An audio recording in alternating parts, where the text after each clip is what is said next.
بسم اللہ الرحمن الرحیم۔ محترم ناظرین، آئیے آج کی اس نشست میں ہم سیدنا محمد صلی اللہ علیہ وسلم، اللہ کے آخری رسول، سارے انبیاء کے سردار، ہم سب کے رہنما اور پیشوا، اور قیامت تک کے لیے ساری دنیا کے لیے قابل تقلید نمونہ، ان کی زندگی کے ایک نہایت ہی حسین، نازک اور تاریخی لمحے کا نظارہ دیکھیں۔ 1400 سال پہلے اللہ تعالیٰ نے سیدنا محمد صلی اللہ علیہ وسلم کو دنیا کی رہنمائی کے لیے عرب کے مرکزی شہر مکہ میں مبعوث فرمایا۔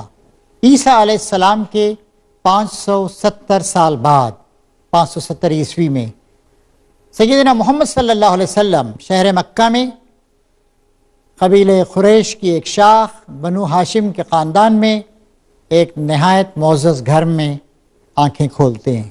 اللہ تعالیٰ کو اس بچے سے ایک بہت بڑا کام لینا تھا، لیکن المیہ ہے کہ سیدنا محمد صلی اللہ علیہ وسلم ابھی پیدا بھی نہیں ہوئے تھے کہ ان کے والد کا سایہ، عبداللہ کا سایہ ان کے سر سے اٹھ گیا۔ چنانچہ جب آپ پیدا ہوئے تو یتیم کی صورت میں آپ پیدا ہوئے۔ آپ کی والدہ ماجدہ آپ کی پرورش کی، 6 سال کے ہوئے کہ آپ کی والدہ حضرت آمینہ، ان کو بھی اللہ تبارک و تعالیٰ نے اٹھا لیا۔ اب یتیم ہی نہیں، یتیم و یسیر ہو گئے حضرت محمد صلی اللہ علیہ وسلم۔ آپ کے بزرگ اور آپ کے دادا حضرت عبد المطلب، انہوں نے آپ کو اپنی سرپرستی میں لے لیا، لیکن اللہ تعالیٰ کو کچھ اور ہی منظور تھا۔ چنانچہ 2 سال ہی گزرے تھے اور رسول اللہ 8 سال کے تھے کہ آپ کے دادا عبد المطلب وہ بھی دنیا سے چل بسے۔ اس کے بعد سرپرستی اور کفالت کی ذمہ داری آپ کے شفیق اور محبت کرنے والے چچا ابو طالب، جو حضرت علی کے والد بھی تھے، ان کے ذمہ آئی۔ انہوں نے بڑی محبت کے ساتھ نبی کریم صلی اللہ علیہ وسلم کو پالا۔ مختلف مراحل سے گزرتے گزرتے 40 سال کی عمر کو جب آپ پہنچے تو اللہ تعالیٰ نے آپ کو نبوت سے سرفراز فرمایا۔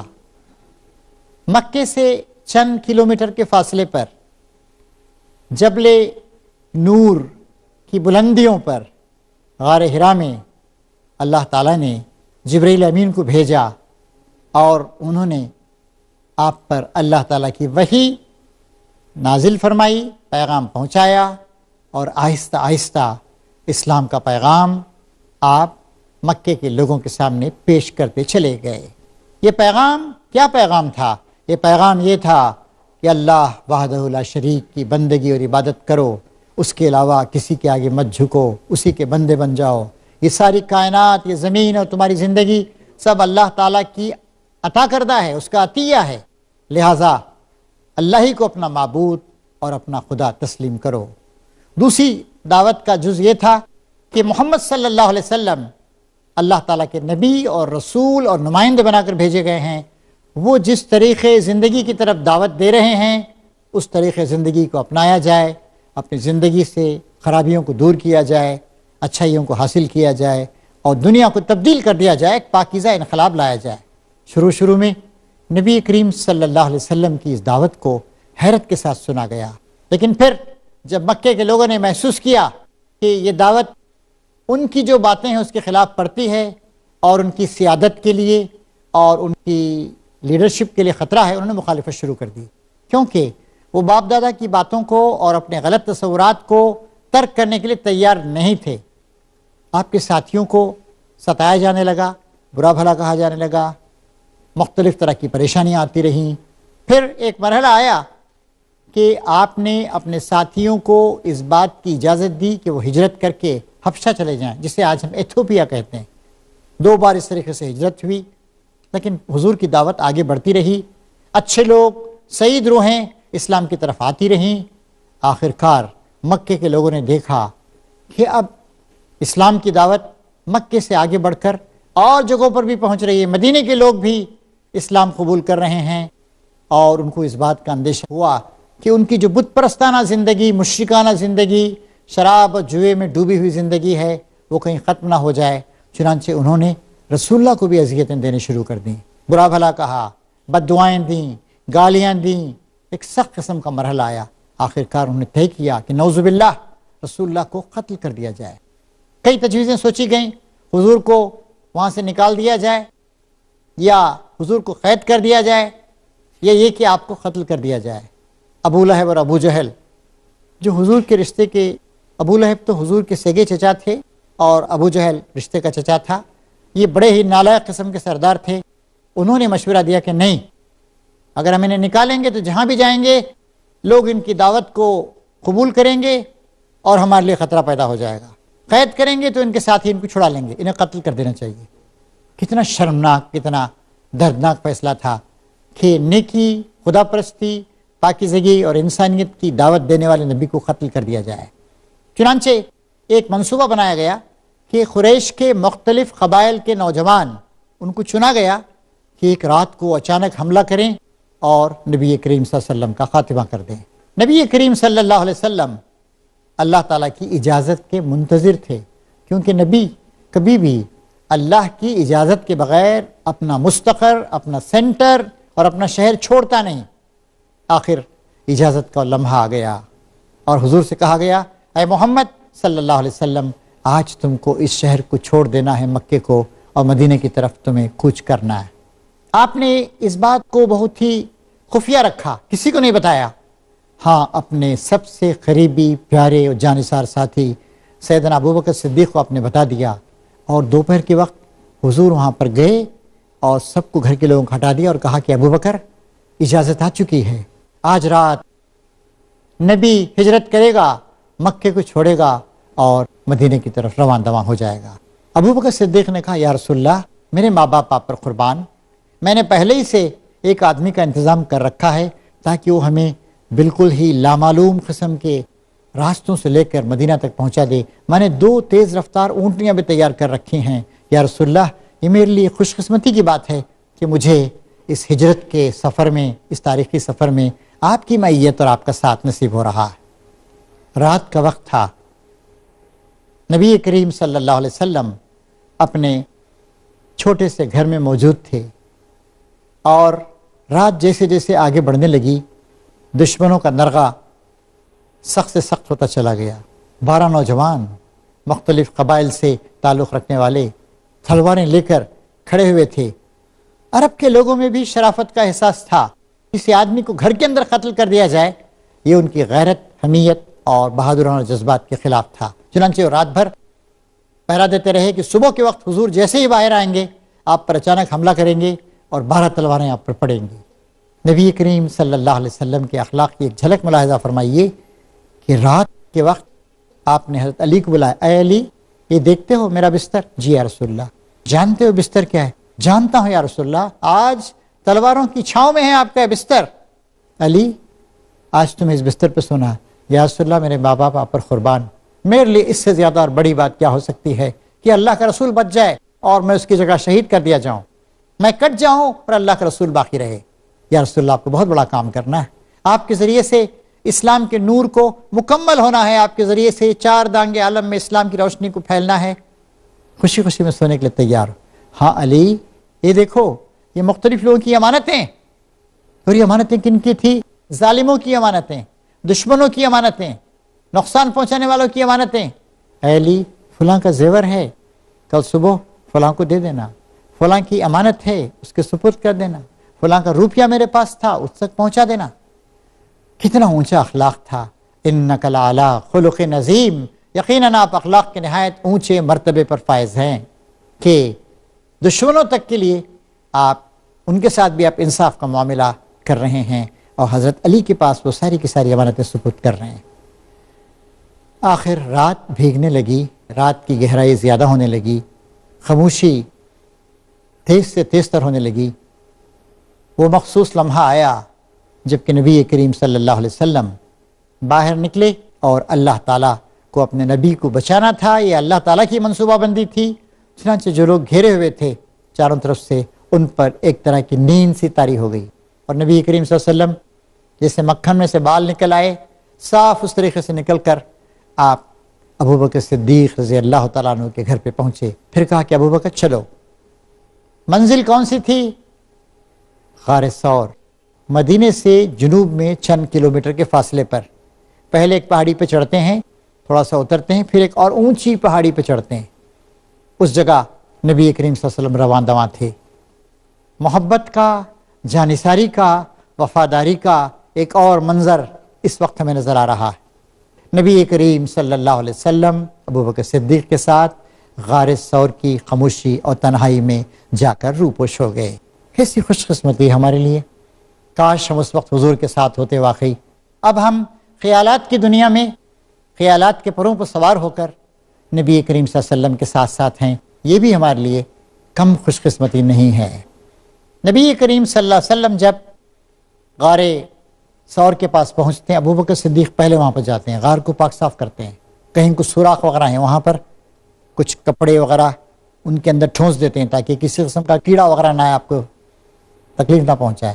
پھر نبی کریم صلی اللہ علیہ وسلم کو دعوت دیتے ہیں، حضور اندر تشریف لاتے ہیں۔ حضور کچھ دیر تک اللہ تعالیٰ کی عبادت کرتے ہیں، اللہ سے مدد مانگتے ہیں، اور پھر اس کے بعد تھوڑی دیر جب تھک جاتے ہیں تو اس طرح لیٹتے ہیں کہ سیدنا ابوبکر صدیق بیٹھے ہوئے ہیں اور ان کے زانوں پر حضور اکرم صلی اللہ علیہ وسلم کا سر مبارک۔ اللہ کا آخری رسول، قیامت تک لوگوں کو ان کی رہنمائی کرنے والا، غریبوں کا والی، محتاجوں کی محتاجیوں کو دور کرنے والا، انسانیت کا، شفقت کا، محبت کا، شرافت کا سبق سکھانے والا، قیامت تک کے لیے انسانوں کے لیے رہنما اور نمونہ محو آرام ہے۔ ابوبکر صدیق بیٹھے ہوئے ہیں، اس وقت آپ تشریف فرما رہتے ہیں یہاں تک کہ صبح ہو جاتی ہے۔ صبح کے لمحات ہیں، اور جب وہاں پہ لوگ دیکھتے ہیں کہ حضور غائب ہیں تو اس کے بعد وہ کہتے ہیں کہ ارے یہ کیا ہو گیا، ہم نے تو حضور کے قتل کا پروگرام بنایا تھا، کہاں چلے گئے؟ جہاں بھی جائیں گے ہمارے لیے ایک بہت بڑی مصیبت آ جائے گی۔ اعلان کیا جاتا ہے کہ جو شخص بھی حضور کو نعوذ باللہ زندہ یا مردہ گرفتار کر کے لائے گا اسے 100 اونٹ دیے جائیں گے۔ مختلف تالے آزما لوگ ادھر ادھر گھومنے لگتے ہیں، ادھر ادھر حرکت کرنے لگتے ہیں کہ حضور کو گرفتار کیا جائے۔ کچھ لوگ اس زمانے میں کھوجی کہلاتے تھے اور وہ قدموں کو پہچاننے کے ماہر تھے۔ ایک دو کھوجیوں کی مدد سے کچھ لوگ اونٹ وغیرہ کہاں گئے ہیں، قدموں کے نشان کہاں ہیں، دیکھتے دیکھتے آخر غار ثور کے پاس پہنچ گئے۔ اس وقت اگر وہ لوگ جھک کے دیکھتے تو نبی کریم صلی اللہ علیہ وسلم کو پا لیتے۔ حضور پورے اطمینان کے ساتھ اللہ تعالیٰ پہ بھروسہ کر کے وہاں پر تشریف فرما تھے، لیکن ابوبکر صدیق گویا کاٹو تو بدن میں لہو نہیں، ان پہ لرزہ طاری تھا، انہیں اپنی جان کا خوف نہیں تھا۔ خدا نہ خواستہ اگر دشمن رسول اللہ کو پکڑ لیں تو آپ کو ختم کر دیں گے، اور آپ ختم ہوں گے تو اسلام ختم ہو جائے گا، انسانیت کا مستقبل ہمیشہ کے لیے تاریک ہو جائے گا۔ اللہ تعالیٰ ان پیارے لمحات کا ذکر قرآن مجید میں کرتا ہے۔ ثانی اثنین اذ ہما فی الغار وَإِذْ يَقُولُ لِصَاحِبِهِ لَا تَحْزَنْ إِنَّ اللَّهَ مَعَنَا۔ دو میں کا دوسرا، جبکہ وہ دونوں غار میں تھے، یعنی ابوبکر صدیق اور محمد صلی اللہ علیہ وسلم، اور وہ اپنے ساتھی سے کہہ رہا تھا ڈرو مت، اللہ تعالیٰ ہمارے ساتھ۔ بڑے تاریخی لمحات ہیں، قوموں کو ہمت دلانے والے لمحات ہیں۔ لا تحزن، گھبراؤ مت، ان اللہ معنا، اللہ ہمارے ساتھ ہے۔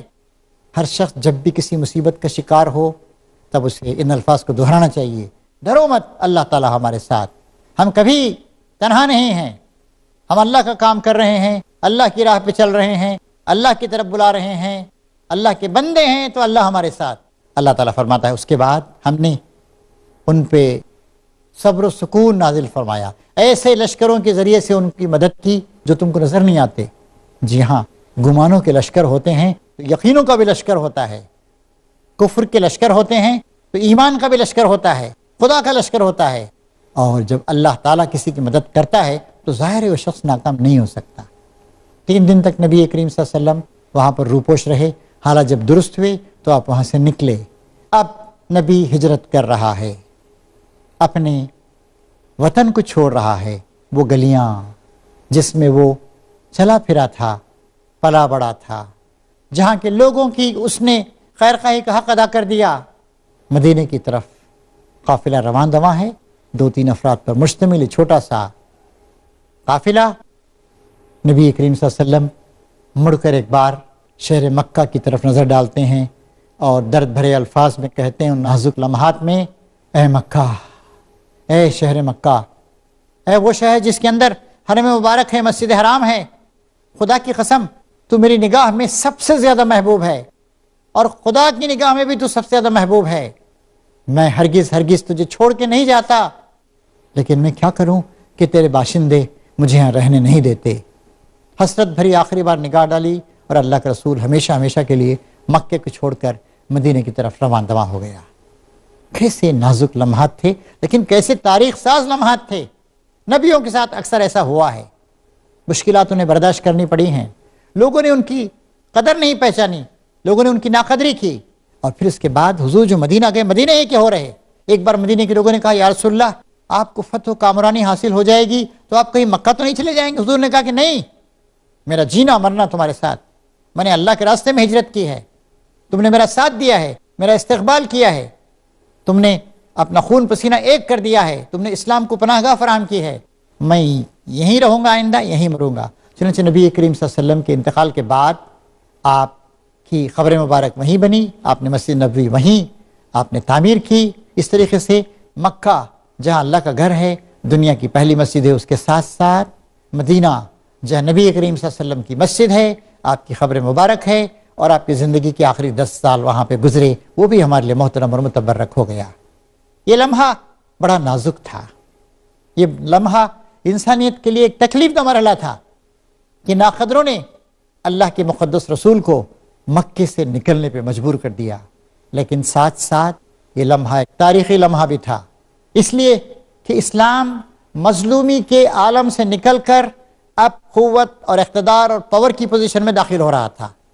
اب تک مسلمانوں کو احکام دیے جاتے تھے، اب اسلام اس پوزیشن میں آ رہا تھا کہ وہ دنیا کے لوگوں کو ان کی اصلاح کے لیے، ان کی بھلائی کے لیے احکام صادر کر سکے۔ یہ اسلام کے عروج کا دور تھا۔ اسی لیے ہمارا جو سال ہے، ہجری سال، جو قمری سال ہے، جو شمسی سال سے یعنی انگریزی سال جس کو ہم استعمال کرتے ہیں اس سے 11 دن چھوٹا ہوتا ہے، وہ چاند کے مطابق جس کا حساب رکھا جاتا ہے، جسے اسلامی سال یا ہجری سال کہتے ہیں، اسی سے اس کا آغاز اسی ہجرت کے واقعے سے کیا گیا۔ نبی کریم صلی اللہ علیہ وسلم پیدا ہوئے 510 عیسوی میں، اس سے اس سال کا آغاز نہیں ہوا۔ آپ نبی بنے اس سے بھی اس کا آغاز نہیں کیا۔ 622 ہجری میں، یعنی کہ مکے میں 13 سال قیام کرنے کے بعد آپ نے ہجرت کی، اس وقت سے اس کا آغاز کیا گیا۔ یعنی ہجرت جو تھی کوئی فرار نہیں تھا، کوئی بھاگنا نہیں تھا، بلکہ ہجرت ایک پازیٹیو، ایک مثبت اقدام تھا کہ جس کو چھوڑیں گے، مکے کو یہاں سے جائیں گے، مدینے میں قیام کریں گے، وہاں پر اسلامی سوسائٹی کو منظم کریں گے، وہاں پر اسلامی سماج قائم کریں گے، اور اس کے ذریعے سے ساری دنیا میں اسلام کا پرچم لہرائیں گے، اسلام کی روشنی پھیلائیں گے۔ کئی دنوں کا سفر کر کے، مختلف مراحل سے گزر کر نبی کریم صلی اللہ علیہ وسلم مدینہ منورہ پہنچے۔ اس جگہ ایک شخص جس نے یہ سن رکھا تھا کہ 100 اونٹ ملیں گے، وہ آیا، اس نے حضور پر حملہ کرنے کی کوشش کی، لیکن اس کے پیر، اس کے گھوڑے نے ٹھوکر کھائی۔ اسے حیرت ہوئی، میرا گھوڑا تو بہت ہی جانباز قسم کا گھوڑا تھا۔ پھر اس کے گھوڑے کے پیر دھنس گئے، پھر اس نے کہا کہ یا محمد مجھے پناہ دیجیے، مجھ سے غلطی ہو گئی۔ چنانچہ حضور نے پناہ دی، اس کو معاف کر دیا اور ایک تحریر دے دی۔ مدینے میں آپ کے استقبال کی تیاریاں ہو رہی تھیں۔ وہاں پر بنو نجار کے لوگ تھے، آپ کی والدہ کا ایک قبیلہ تھا، اور آپ کی والدہ اپنے انتقال کے بعد وہیں پر مدفون ہوئی تھیں۔ ان کے بچے بچیاں سب لوگ نبی کریم صلی اللہ علیہ وسلم کا استقبال کرنے کے لیے، اور جو لوگ وہاں پر مسلمان ہوئے تھے وہ سب کے سب وہاں پر کئی دنوں سے حضور کا انتظار کر رہے تھے۔ چنانچہ ایک شخص اوپر چڑھ جاتا کسی اونچے کھجور پر، وہاں وہ کہتا کہ کوئی آ رہے ہیں نہیں۔ آخر اس نے دیکھا کہ اوہ بہت دور کچھ ہلکا سا غبار اٹھ رہا ہے، پھر 2-3 آدمی آتے ہوئے نظر آ رہے ہیں، اور پھر اس نے کہا کہ چلایا، اور لوگ سب خوش ہو گئے۔ حضور اکرم صلی اللہ علیہ وسلم وہاں پر تشریف لائے۔ اس وقت قبیلے بنو نجار کی بچیاں اور بچے، دوسرے بہت سے لوگ یہ نغمہ الاپ رہے تھے، طلع البدر علینا من ثنیات الوداع، ہم پر بدر کامل، پورا چاند طلوع ہوا ہے وداع کی گھاٹیوں سے۔ اس طریقے سے نبی کریم صلی اللہ علیہ وسلم کا وہاں پر استقبال کیا گیا، اور پھر آپ وہاں پر تشریف لے گئے۔ وہاں پر مختلف لوگوں نے درخواست کی کہ آپ ہمیں شرف میزبانی عطا فرمائیں۔ اب کسی کی بات کو ماننا، کسی کی بات کو رد کرنا مناسب نہیں تھا۔ حضور نے کہا میں اپنی اونٹنی کی مہار کو ڈھیلی چھوڑ دیتا ہوں، یہ جہاں جا کر رکے گی وہیں میں مہمان بن جاؤں گا۔ چنانچہ اونٹنی چلتی رہی، لوگ شوق کے عالم میں دیکھتے رہے، یہاں تک کہ حضرت ابو ایوب انصاری قبیلہ انصار کے ایک معزز فرد، ان کے گھر کے سامنے جا کر اونٹنی رک گئی، نبی کریم صلی اللہ علیہ وسلم نیچے اترے اور پھر وہاں آپ نے قیام کیا۔